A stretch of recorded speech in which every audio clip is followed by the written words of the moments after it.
monkeys in the Himalayan mountains. They lived by the river Ganges, before the valley where the cities were built. There by their homeland stood a magnificent tree like no other. In the spring it bore tender white blossoms, which later turned to fruit. The fruit was so wonderful that none could be compared with it. And happy the monkeys were, they ate the fruit and lived in the wonderful tree. But on one side of the tree, its branches spread over the river. The monkeys quickly ate the fruit on the branches that lay over the water.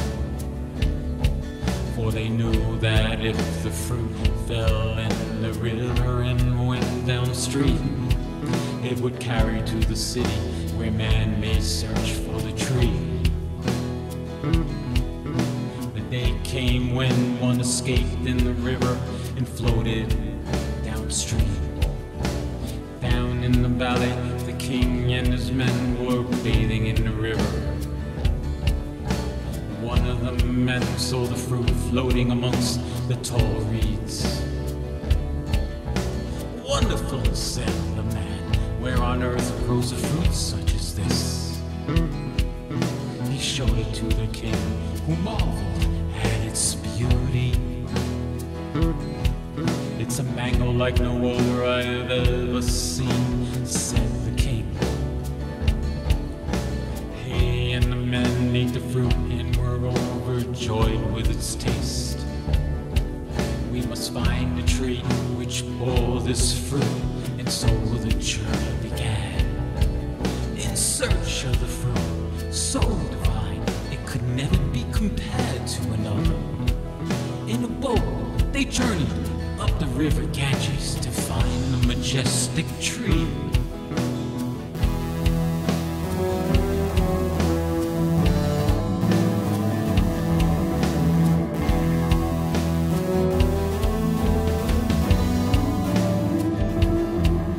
After several days and nights, they came upon the tree with its golden fruit. "But what is in the trees?" exclaimed the king. "Thousands of monkeys," said the men. "They guard the tree and its branches filled with fruit. This will not be an easy task. At dawn we'll shoot the monkeys and eat their meat and the fruit." So was the plan of action that the king and his men set forth.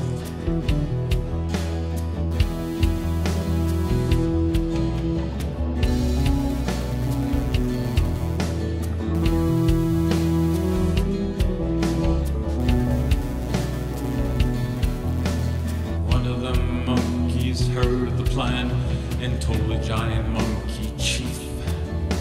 The giant monkey knew he must come up with a way to save his followers. The nearest tree was across the river Ganges, too far for the monkeys to swim. But the giant monkey leaped across the river to the other side. He grabbed the reed that he thought would reach and jumped back across. But the reed was a bit too short, he had to stretch his limbs to create the bridge. He ordered the monkeys, "Jump on my back, follow the reed to the other side." But one monkey jumped a bit too hard and the giant monkey chief broke his back. The giant monkey chief held on until all the monkeys were across the river. He was in pain and could barely move, but the monkey safely reached the other side.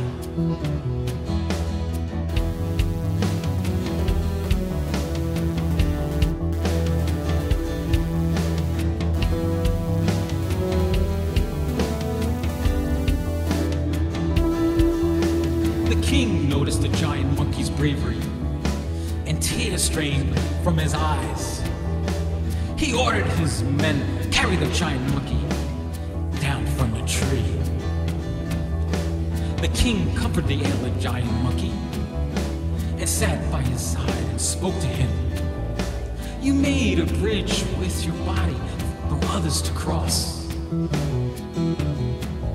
Did you not know you put your life at risk? You have given your life to save your followers. Who are you, Blessed One?